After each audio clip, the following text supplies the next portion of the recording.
This episode of The Winding Stairs is brought to you by Fossil Bluff.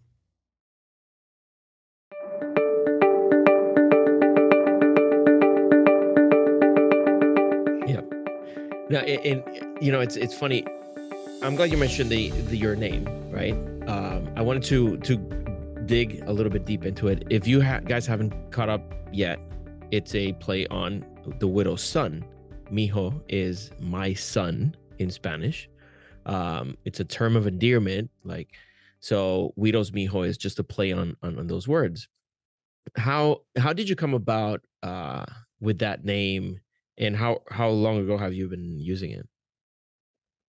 I've been using it pretty much since right around the time that I got raised. So my lodge had just basically created a Discord server for officers and members alike. So they had separate section for the officers, separate section just for members and general chat. And I needed a username, and everyone was just doing their names, doing their officer position, so on and so forth. And it's not that my lodge is like uptight serious or anything. I'm just like extra. I'm extra goofy, so I just wanted to make everyone laugh, so I made my username. First thing that came to mind was widow's Mijo. It just had a ring to it, and it's good. And I appreciate it. But yeah, they definitely got a kick out of it, and that was before I was even making Masonic TikTok content at all. So the name just kind of transferred over. Did you bring it up to them, or did they find out on their own that you were creating Masonic content on TikTok? There was like my I guess immediate circle of friends, brothers that like my coach. I've known him since we were like 15, and then so introducing into like the small circle kind of came up in conversation, but never. I wasn't really like telling people to follow me or outsourcing to like whatever. It was just something that I just kind of did. But then that night that I received that gift was pretty much the first time that anyone at the lodge had even heard about me doing TikTok, even heard about TikTok in general. How cool is that? It was definitely interesting. And plus, I know I have a lot more personality on TikTok lives, my videos and stuff like that. But when I'm at lodge, like when I'm visiting a lodge, my lodge, I'm there to learn. I'm there to be there and to soak up the experience. And like, I'm not some smarty pants or anything like that. I don't care to like, oh, look what I'm doing on TikTok, guys. Like, no, I'm there for the craft and for the experience. And I don't want like focused. I don't like focus being on me in a caught off guard situation, because I always get like super brain farty, basically, for lack of better words. I'm glad you mentioned that, because I was talking to my wife. We were talking about like different TikTokers that do Masonic content, and she knew that you were going to come on the show. So one of the things that she said, I wonder, like, he is very prepared when he's recording the videos, and it's good information. It's delivered properly. She was curious, like, how is this research? Like, how? And let me ask you the way that I'm thinking about it. Are you studying and coming across things and then say, oh, this would make a good video? Or do you have a question for which you want to create a video, and then you go out looking for sources in order to prove or disprove whatever you're trying to convey? Definitely a combination of the two. So one of the most interesting things about this is that, you know, conspiracy world back then, much more mild, much more dramatic now, right? It's mainstream now. Yeah, exactly. I'd say it's about 50-50 that some of these conspiracy claims, like the modern ones, has sent me down some some rabbit holes that I had to, really dig and really do some like in the moment research and make sure like I had the answer, and but I don't want to go off of my intuition as if that's proof. Yeah. I really enjoy having the receipts and as many as I can get, because the more truth, the better. It's like I approach every situation similar to like, in my own head, if it were to be like a court case, if I'm Mm-hmm. presenting my evidence, I want to be as thorough as possible, and then my audience is basically the jury. Mm-hmm. So I'm trying to get people to see from both sides of the coin, to where sometimes, yeah, like I will have to do a little bit of research if I haven't heard of a topic, or if I, in my own personal studies, cross something that would answer the question, then I have to go back and find my resources. And then sometimes I'll just be studying personally and come across something cool and decide to, make a video out of it, get inspiration for content. That's cool. That's a cool process, because you're nourishing yourself either way. You're either Mhm. starting from the point of view that, okay, I'm reading, I'm researching, and I came across something that I it moved me enough that I want to share it with my brothers, that I want to share it with my friends. That's I think that's a fantastic dynamic. It's not just you learning something, but it's like, okay, how do I tell my buddies? You know, that and there's in your head there's something else happening too, as you absorb this information and you process it and then convey it to someone else. You're further cementing it in your mind, just like when we do catechism or we do ritual lectures, all that kind of stuff. One thing is for you to read it and get a kick out of it, another is for you to memorize it and for you to deliver it. It just cements it in such a way that's really cool. And I, And I like I like that. one more thing that I wanted to elaborate on too is that I love that you brought that up, that last point, because that's one of the coolest things that I've seen. Because you know, a lot of last year, and this isn't to like kind of put me in any type of category, but I would get tagged a lot, to where like there would be brethren that would be like, Brother Widow knows like this in and out, like, and then I would get tagged, and I Talk to would him. absolutely, yeah, like I would absolutely answer the question, and I love doing that. And but then you, like you said, the catechism type of scenario or logic is I've presented so many dispellings and debunking. There's a lot of brethren that are now making content, and they're Hmm. getting in on the fun, but then they're also getting the same type of people that are coming and attacking their channel. Yeah. So it's what really has been cool is sharing the debunking knowledge and stuff like that. Not only is it helping the public learn about Freemasonry, but brethren are now equipped to be able to Yeah. properly answer with proof and so on and Hmm. so forth. And to see that happening, that's the most beautiful part about it, is because people are seeing Freemasonry happen in action with that aspect, Yeah. because we come together. We're not giving each other secret knowledge or whatever the case may be. We're having fellowship when we are hanging out, and who knows where the conversation is going to go. But it's always a good conversation. It's genuine fellowship, and then you pass that information from one brother to the next, and then you've basically started a domino effect where like, oh, that's really interesting, that's really cool, I'm gonna go tell my like buddies at my lodge since I'm visiting here and found that out. Yeah. Listen, I swear to you, I still remember the day that I saw you walking towards the car where Brother Tyler, Brother Harper Crady's was, and you gave him a hug. You would have thought that I knew you guys from high school and that like this was a reunion. This was a class reunion for me. It's like I know you guys virtually. We've chatted here and there and we've, messaged and whatever.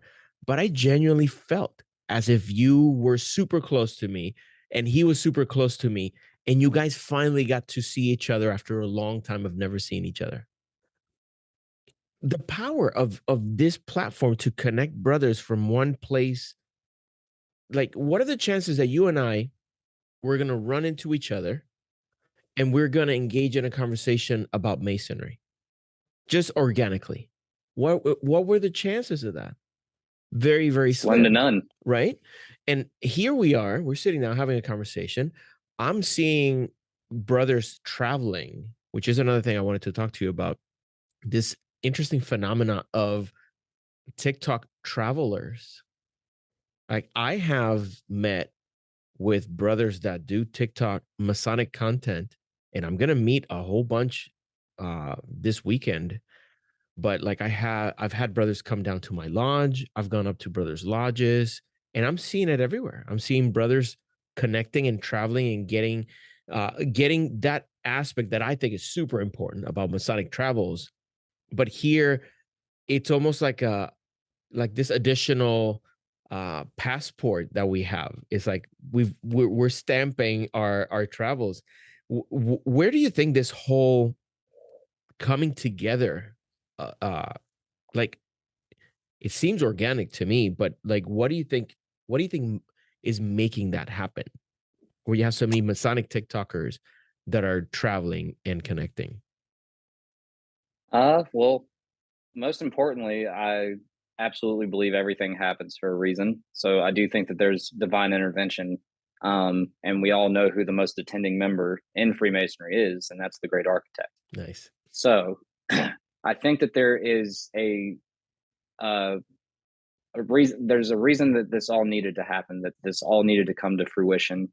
We all know from being Masons by bearing witness and going through initiation, passing, and raising, and appendant bodies, if you will.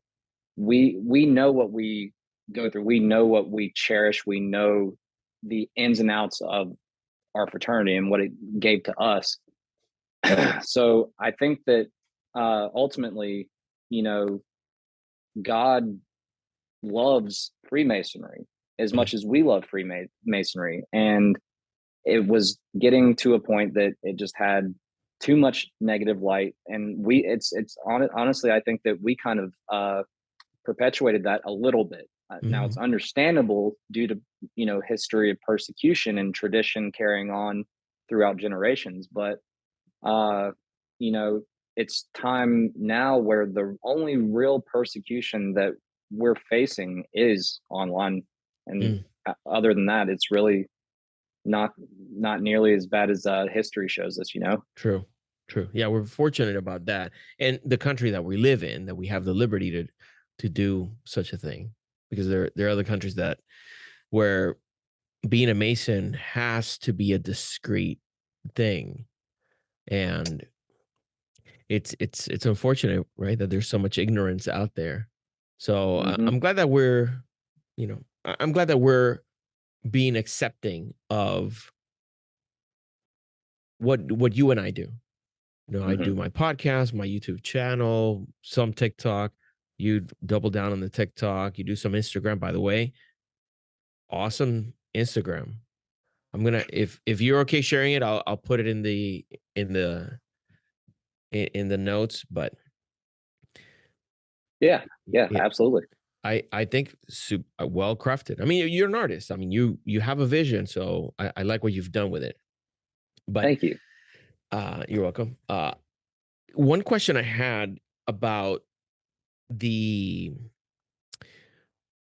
the friction. We've talked about the friction that comes from people that are on the outside who perhaps have animosity or misunderstanding about masonry. I'm curious about the internal aspect.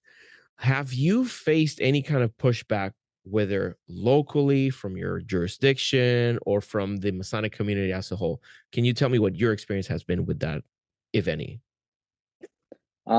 Within my own jurisdiction, it's virtually been nothing but support, Good. and which has been really cool. And honestly, as far as any pushback really goes, there's only been maybe 3 times since I've made a TikTok, and it was always very minuscule situations where it was a misunderstanding. Like so it was a jurisdictional issue, and like one thing that I can think of was that their jurisdiction didn't allow heavy tattoos, evidently, and but I had to explain to them that, like, well, that may be the case for your jurisdiction, but it's not the case for mine. And as far as I'm concerned, Freemasonry is about the internal, not the external. That's right.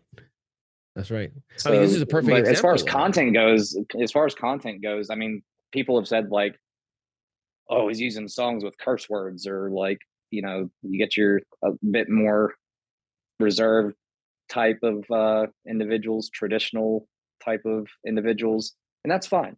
That's why there's always the trial. You know, sometimes you got to agree to disagree. Yeah, you can do this one. It's easy. Yeah. You know, I did actually. I just remembered. I did have to block one brother. okay. This was quite some time ago, but it you know, there was never a positive interaction with this individual. This individual would only engage when they disagreed, and it was always nasty. Like, he was kind of like not nasty, but just not very brotherly about it. And I was just like, well, if you don't like my content, you don't got to see it. Block. Yeah. Let's make it easier for people. God knows I've had to block a lot of people. I'll be honest with you. But it, especially like for us guys, there's a stigma, right? That we have to be strong, and guys don't get emotional or suck it up or be a man. But we're human. We're going to have moments of sadness, or whenever someone disappoints us, it's gonna hurt, or things like that. And we have to protect our temple. We have to protect our minds and in our spirit. And there are people that are out there, like you just mentioned, people that are just, they're careless with how they interact with other people. They don't care that they're hurting another brother, or that they're being um aggressive. So we have to take responsibility on that ourselves. Okay, well, if you're not willing to be brotherly about it, I don't have to be your friend. There are many brothers that I don't have to be their friends. It's not part of my obligation to befriend every brother. I'll defend you, I'll assist you, I'll help you if you need me, all of the components of my obligation. But I don't need you in my personal circle. I don't need you, you know, don't call me, lose my number.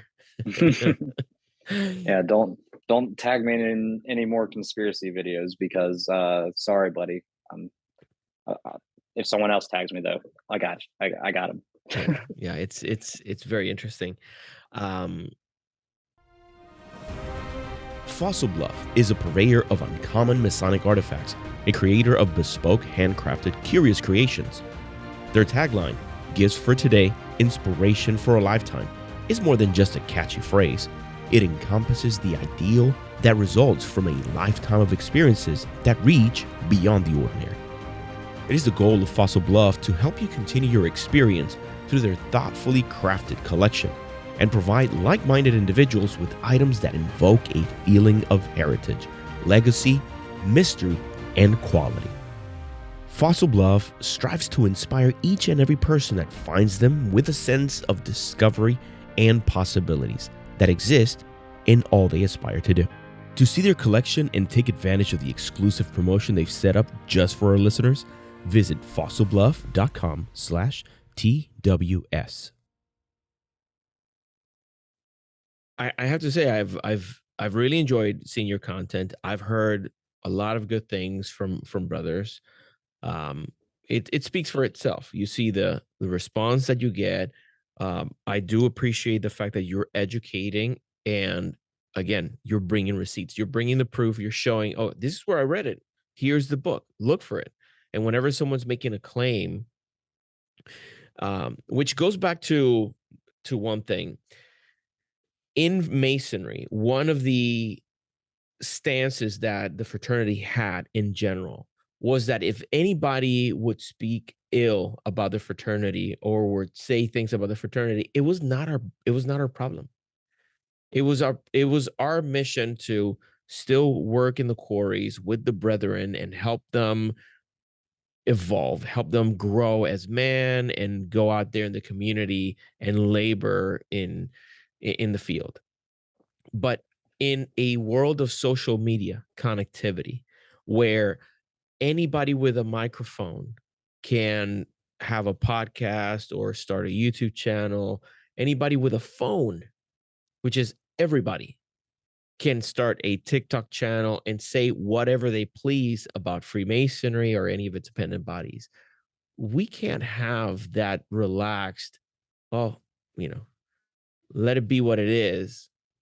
There has to be an outreach of some kind where, in the midst of all that darkness that's being spread around, there are people paying attention, and they know I've met Masons and they're good people.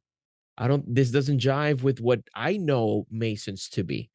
So I think the efforts that you're putting out, and some of the brothers that are doing content related to Masonry on TikTok and other platforms, they're doing that. They're navigating through that thick fog and reaching that brother that it's in the middle of it, or not that brother, but that individual who is like, listen, I want to learn more about Masonry. Come over here. I got you. Hop on board. Let's get out of this. Let's get out of this darkness. Yeah. So I appreciate your approach about that. I know I had a couple of questions here that I didn't want to miss. I was curious about your involvement in independent bodies. I have some suspicions. I know one that doesn't have to come up, but I have, like, what would you say has been one of the most influential appendant bodies for your intellectual satisfaction, specifically, that scratches that itch of knowledge or wisdom? Well, I'm a little biased with that answer, and also because I kind of don't have much of a choice. It's Scottish Rite. That's really the only other appendant body that I'm a member of as we speak. I will be going through York Rite very soon. I have had some little birdie mention something about AMD as well. So like, but still currently as we, and I'm planning on doing Shrine. I plan on doing as much as possible. But I want to stretch it out, obviously. Of course. Yeah. You strike me as prudent in that approach. I think you're not prudent, temperate. I think you're right. Am I using that right? Temperate? No, prudent. Whichever. I know you're going to pace yourself. You strike me as someone that will go and take that to the max and then move on and embrace other things. Yeah, and Scottish Rite really did give me that itch of like, where Blue Lodge is awesome. Like it just is. That's where you get your social aspect, where you get your fellowship, your, if you don't even want to just talk about like esoterics or like whatever the case may be, if you just want to break from whatever just to hang out with the boys on one night out of the month, that's where you're going to get like your philanthropy and all. Like every appendant body has that aspect, but like that's really the core beauty of Blue Lodge. And then I get my dose of like research and like diving into esoteric literature, because even like the Scottish Rite degrees is more of like, they're all moral lessons through the degrees, just like in Blue Lodge. But even with the meetings, it's very similar to Blue Lodge. And so like you just kind of get your best of both worlds. But what I like about Scottish Rite so much is that Blue Lodge is when you're in Blue Lodge, and then you look forward to it every month. And then you're like, oh, I can't wait. It's going to take another month, but I'm excited. But the Scottish Rite for me has given me these different electives, if you will, like Mm. to do while I'm in between, you know, Scottish Rite meetings or Blue Lodge meetings and so on and so forth. You got Master Craftsman program, and I've got all 3 books for the Master Craftsman program, and one of them being Morals and Dogma. So it keeps you busy and keeps your research up. And then I'm also, well, okay, so I am a part of the Research Society as well, but I kind of count that with the Scottish Rite. Anyone can join the Research Society too, which is really cool. I should probably do a video on that soon, because Yeah. a lot of the public doesn't know about the Research Society. So anyone, you don't even have to be a Mason. So I thought that was really cool. And then trying to think if there's any other little side things that I'm doing. Yeah, just Master Craftsman and Research Society for the most part. But yeah, you basically get that like Masonry at home when you really want to, you know, have Masonry in your life at all times. Yeah, and to be honest, many brothers, that's the only meat and potatoes Masonry they get, is whatever they can get at home. Because many of the meetings, it's just business or it's just fellowship, and the time that's allotted to Masonic education or any kind of introspection is so limited and so rushed that you have no choice but to, okay, you're on your own. So I think, I mean, you and I are fortunate that we're so nosy and, you know, curious, and like we're not waiting for permission to learn. We're going out there, we're trying to find stuff. I feel bad for the brothers that perhaps they require a little bit more guidance, or a little, okay, here's what you need to do now, and here's what, you know, go here. Because for those brothers, it must be very frustrating to go to meeting after meeting after meeting, and to get just a distillate of Masonic education, and then to have to wait a long period of time before they get another taste of it.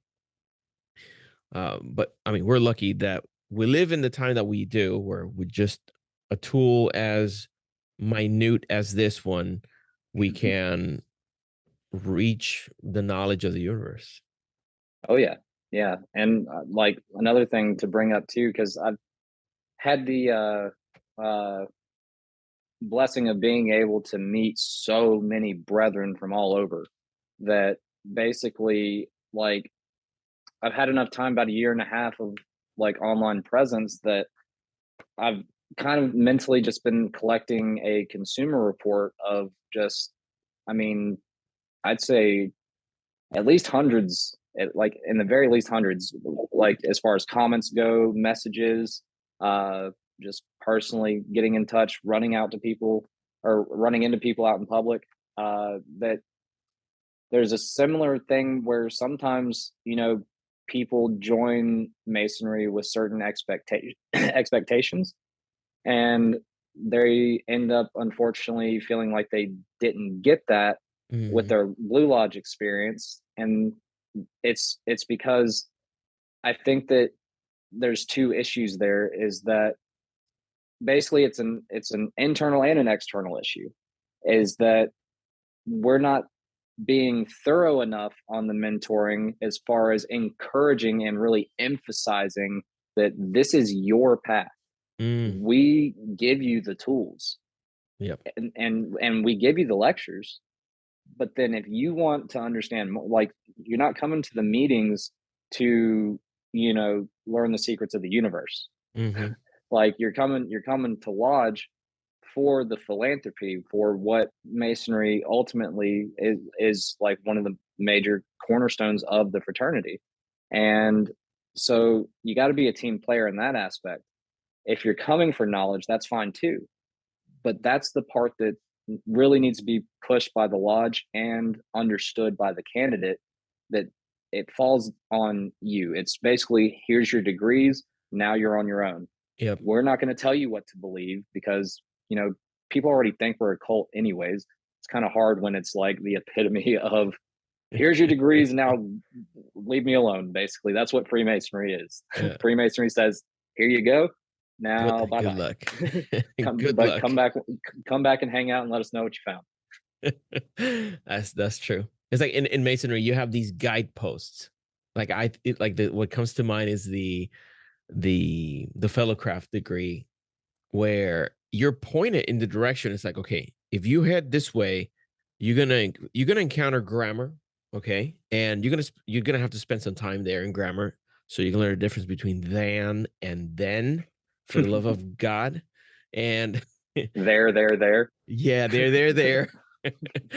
You're gonna have to continue going in that other direction and hit up logic and rhetoric. And oh, by the way, once you go over the hump, you start getting into arithmetic. And but none of that is discussed in Lodge. All of that, No. like, you're on your own. We strongly encourage you to practice your faith. That stuff happens out there, which is one of the things that I one of the allegories that I enjoy the most, the parallels between the actual lodge of the operative Masons and our lodges. Because I heard brother Martin Falks from, I think, Lewis Masonic, I think it's the publishing company. I remember one time, long time ago, he was on an airplane and he did a quick video on the airplane about this epiphany that he had, where, yeah, like, these brothers would get in their respective lodges, the operative, and they would discuss techniques. They would discuss the skills. They would try to perfect what they needed in order to go out into the work field and implement. And masonry, the speculative aspect of it, has to operate in that manner. We come together as a guild of men who are wanting to perfect themselves, perfect their skills, their ability, so that then they can go out into the world and perfect the stones that they encounter, for them to be able to take a in Spanish, I like how it's piedra bruta. It's brute stone. It is the rough stone that you're going to transform into some of the most beautiful things ever seen. But that doesn't happen in the lodge. That happens out in the field. So Absolutely. And the funniest thing, just to really drive that point home, for one, when I was an active member in like church in my early life, uh, the I kind of have a senseless authority pet peeve. It's like, if you don't need to be authoritative, then like I'm not gonna, like, I'm gonna be critical basically. And it pushes me away. So eventually, kind of, haven't been a member of a church in a long time. But I also never really, like, that's what I love about masonry, is that it never told me what to believe. It never said this is definitively what you have to believe when it comes to your personal faith, when it comes to your studies, when, like, you have to do this, you have to do that. It's totally open-ended, which is absolutely phenomenal.